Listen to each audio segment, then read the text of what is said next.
gonna let Brittany start talking. While your mouths are busy doing the chewing, she's gonna be busy doing the talking.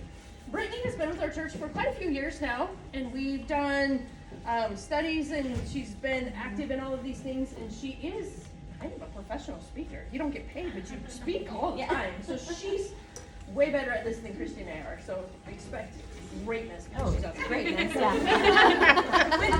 when we said that we wanted to, how do we get the devotion around game time? And I said, well, God's a fun God, and he's full of joy. And Christy said Brittany's reaction was, yes! And so God is full of joy, and God wants us to be joy-filled. So the laughter and the excitement that you guys are sharing right now, it brings joy to his heart because he's brought that to our lives. And so I thank God for bringing Brittany to our church, because you really have been a blessing. So thank you for that. Thank you for whatever you're going to share. I know it's going to be great, and thank you for your time. So this is Brittany Lamb.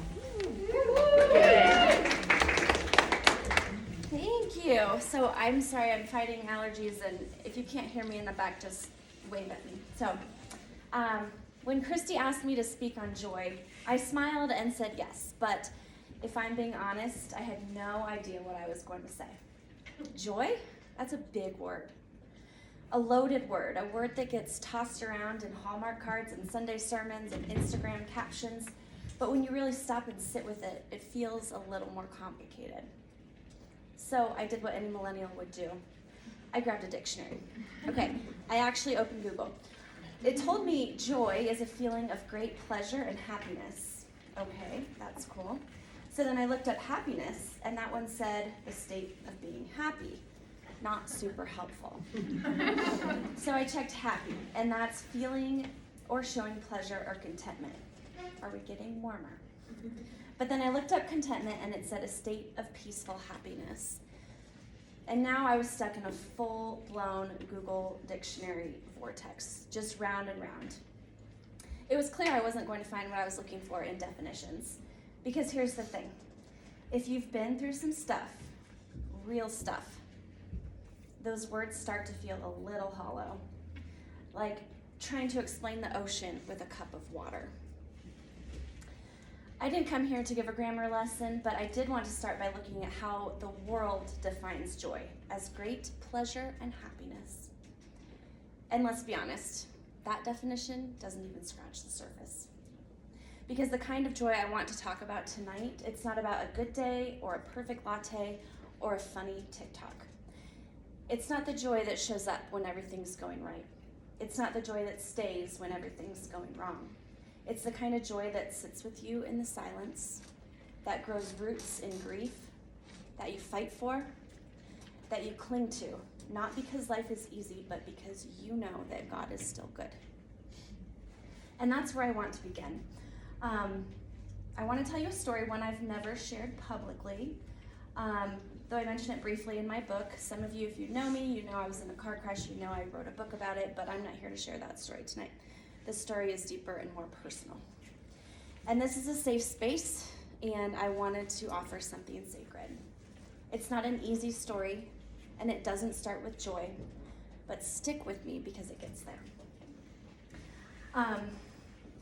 As said in James 1:2-3, consider it pure joy, my brothers and sisters, whenever you face trials of many kinds, because you know that the testing of your faith produces perseverance. So in 2004-2005, I was a freshman at CSU, had an undeclared major, and I was more focused on making friends and partying than I was on my studies. I wasn't a wild party girl, but I also wasn't saying no. I was floating in that gray area, lukewarm, numb, just trying to belong, and I allowed my faith to stop being my compass. One weekend in April 2005, I went to a house party. I can still see the inside of the house in my mind. It was older, but a large fireplace in the sunken living room.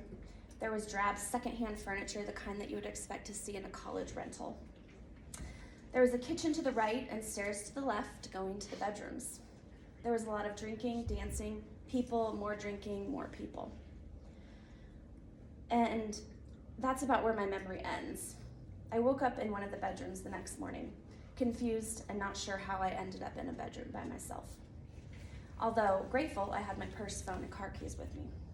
But there was something different, a feeling I couldn't place right away, but then I realized why I felt so different. I had been sexually assaulted. And I don't remember it, but I just knew. I got dressed, I went downstairs, and not seeing anyone, I left. I went back to the dorms, showered, and went out again that night. I didn't tell anyone, I didn't report it to anyone, I acted like it didn't happen. I didn't want anyone to think less of me because of what someone else decided to do to me. Besides, if I didn't talk about it, then it didn't happen. My period was always irregular, so when I didn't get it the next month, I didn't think anything of it. Same with the next month. And at that point in time, I was home and back with my high school friends, no responsibilities, and hardly ever home. I didn't think twice about missing periods or what had happened back in the spring. I was living my best life with my best friends. Fall came and the start of my sophomore year. I was moving into a sorority house, and I was determined to keep living my life as it had been. The parties got bigger, there were more of them. I was gaining weight, so I would work out 3 or 4 hours a day, in between classes and after. I kept drinking and partying. And it was about late September when I started throwing up, having terrible stomach issues, and couldn't keep any food in me.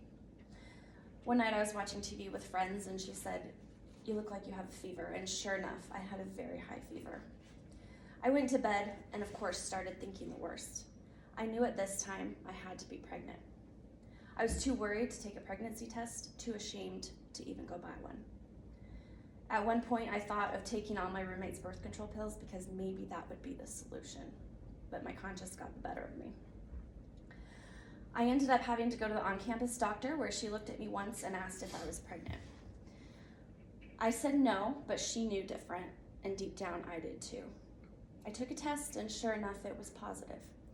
I also ended up having blood in my urine and was told to go see my primary care doctor. The campus doctor highly suggested that I call someone before I left to tell them that I was pregnant.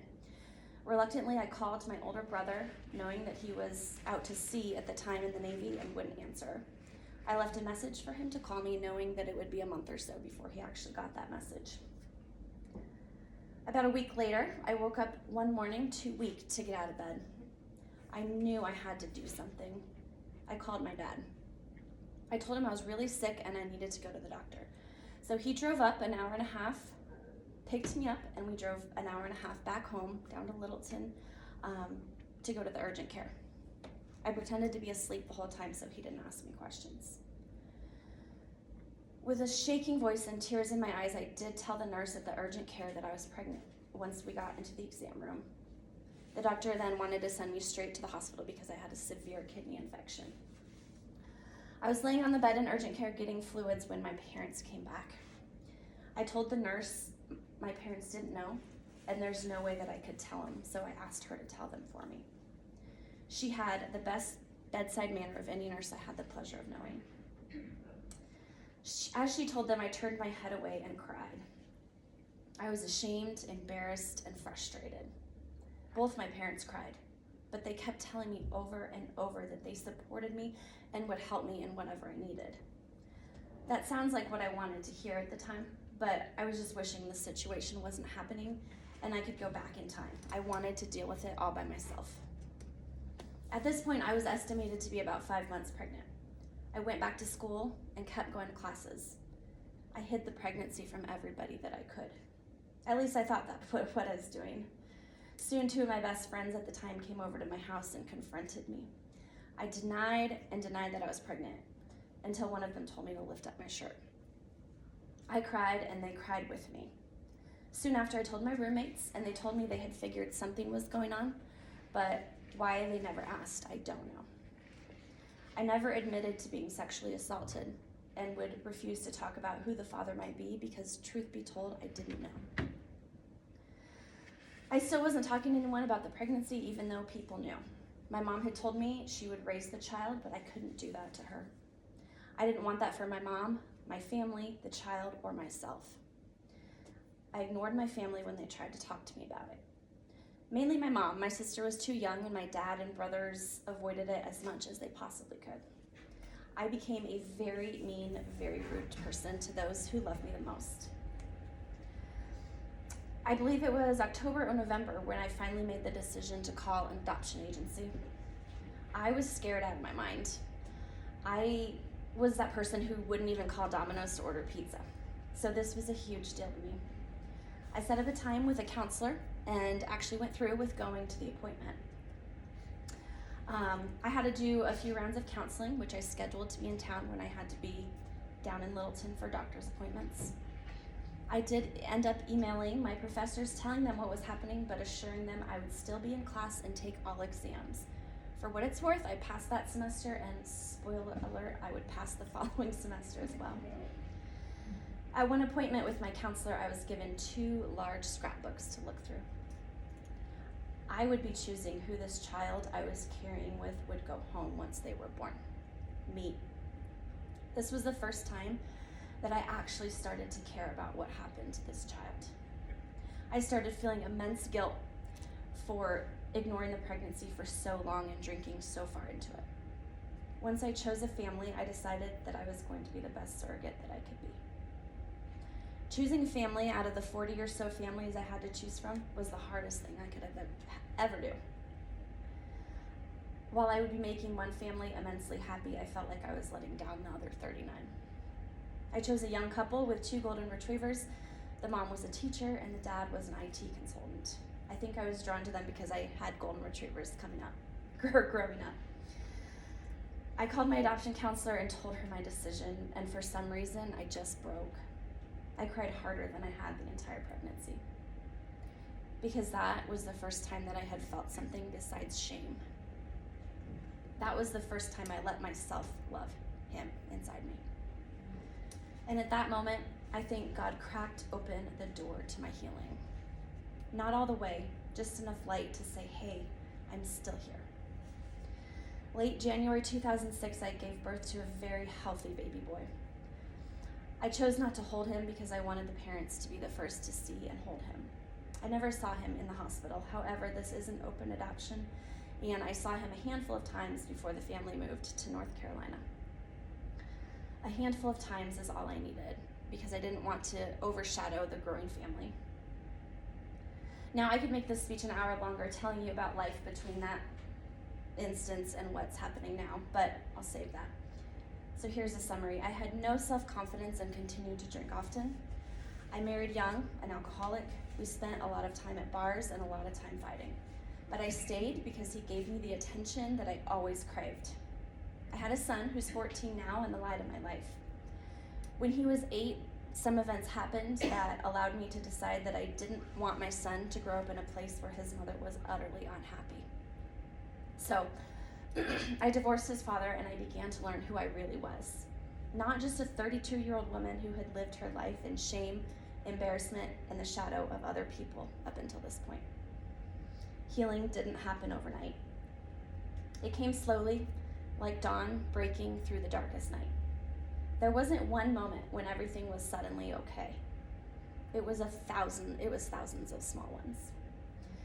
Sitting in a therapist's office telling the truth out loud, walking away from an emotionally and physically abusive relationship and feeling freedom. Walking into a church where I thought I'd be judged and finding grace instead. Letting friends see the mess and learning that they wouldn't walk away. For a long time, I thought joy was for other people, for the ones who didn't carry shame, for the ones with tidy stories and clean slates. But I was wrong. Because joy isn't reserved for the unbroken. It's a gift for the brave. I'm gonna butcher this name, but Habakkuk 3:17-19 says, though the fig tree does not bud, and there are no grapes on the vines, though the olive crop fails and the fields produce no food, though there are no sheep in the pen and no cattle in the stalls, yet I will rejoice in the Lord. I will be joyful in God my Savior. The sovereign Lord is my strength. He makes my feet like the feet of a deer. He enables me to tread on the heights.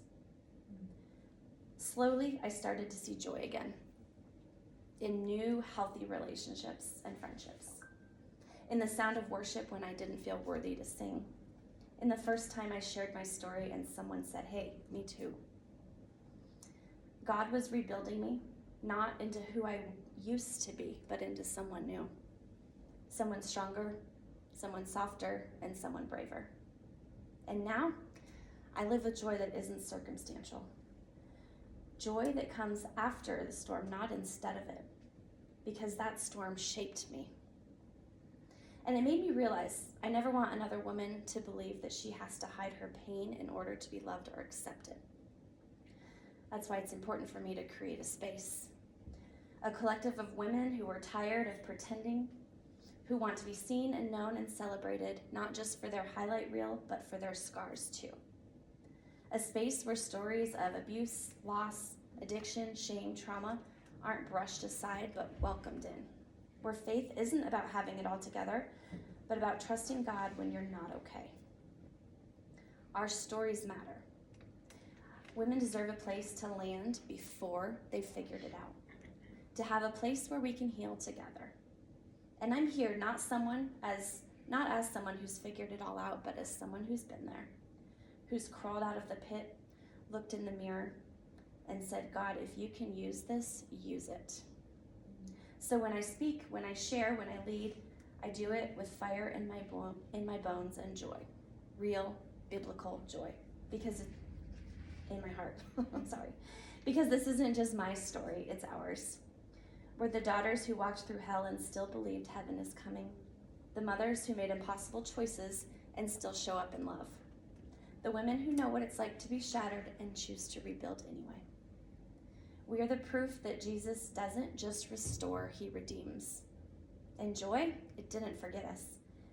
It found us again in the ashes, in the wilderness, in the soft yes of surrender.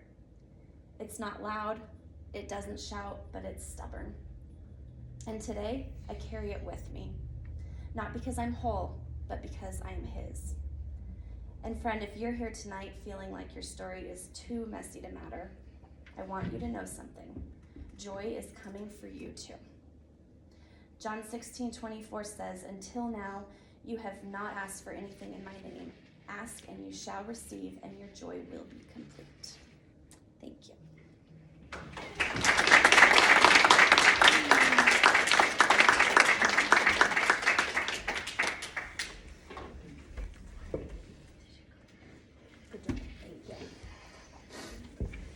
This is what we want.